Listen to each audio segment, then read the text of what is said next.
Okay, we continue our interviews from the Education Fair, Ashgabat 2019. Now, with me is Cherryl from Infrastructure University, Kuala. Cherryl, I'm not going to ask you the same questions I asked to other universities, like what are your majors, what are the programs that are all. I want to ask about the topic that we had off the records. Remember you said about the hard skills and soft skills. Yeah, because I believe lots of youth is interested in that topic, right? And for me, for myself, at this age, I never heard of that. I mean, perhaps I've heard in a large scale, but organized way, the way you explain, I haven't heard. So perhaps you could explain about the hard skills and the soft skills, and how does your university implement that? How does it exposed to your students? Okay. All right. When it comes to hard skill and soft skill, why we are introducing this is partly because of the word infrastructure university that we have. So hard skill is also referred to the hard infrastructure. All right. And the soft skill is referring to the soft infrastructure. How do we differentiate in between the two? The hard infrastructure will mean the technical aspect of the thing. For instance, if the students are studying civil engineering with us, then the hard infrastructure will also mean the technical know-how that the students know. All right. Aside from that, we are also looking on the business acumen. So that aspect is also equally important, because we believe every skilled manpower will need to cover the three aspects: the hard infrastructure, which includes having the technical aspects, technical know-how, and the business acumen to seal the deal. And the soft infrastructure, we are referring to the communications. All right, how good you relay your idea to your employer, to your prospective customers.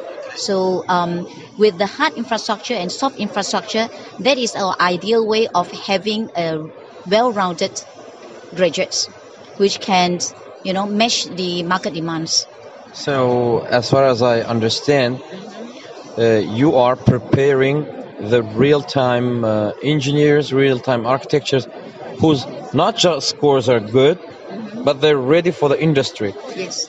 So, what kind of maybe internships?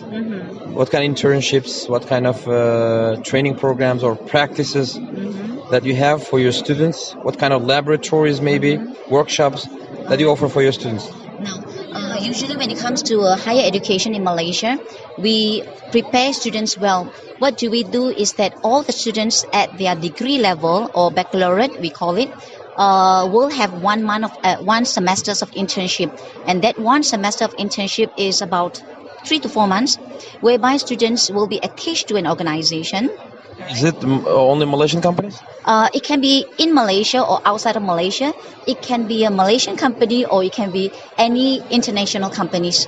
But should they be listed in your university? It can be in our listed list, in the listed companies, and also outside of the list. But they have to fulfill the requirements of your...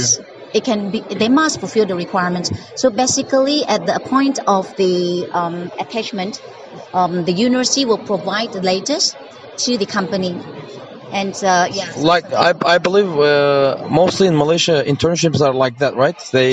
You send your students, and then you every week, or I don't know, every 2 weeks or every month, you send inspectors to check the results, right? Yeah, we'll do that. So supervisor will actually monitor with the another supervisor in the company.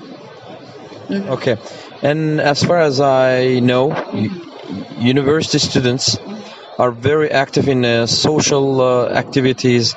They have students clubs and all organizations.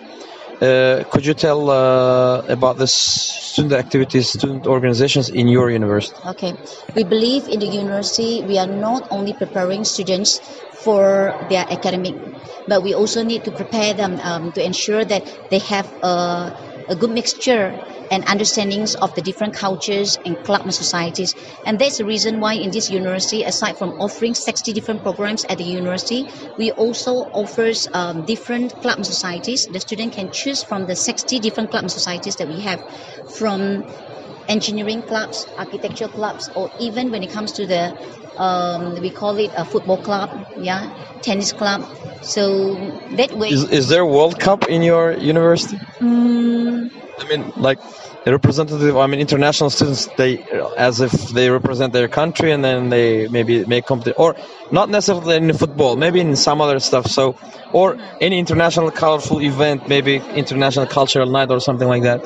Yeah, we definitely have the International Cultural Night every year, and some of the sports, they are very famous not only in Malaysia but outside of Malaysia as well. For instance, we even have futsal activities, international level, whereby we have Mauritian students participating. Every year they come here for the futsal competitions amongst universities. So that actually make the university's life interesting. Not only studying, but they can do a lot more outside of classroom. Yeah, there are interesting sports in Malaysia which perhaps we cannot find everywhere, like takraw ball, right? Takraw, played mostly in southeast now, and yeah, who knows? Maybe in upcoming years, takraw federation will open in Turkmenistan too. Who knows? Who knows? Nobody knows. Yeah. I believe the bilateral relations between Turkmenistan and Malaysia giving its fruits.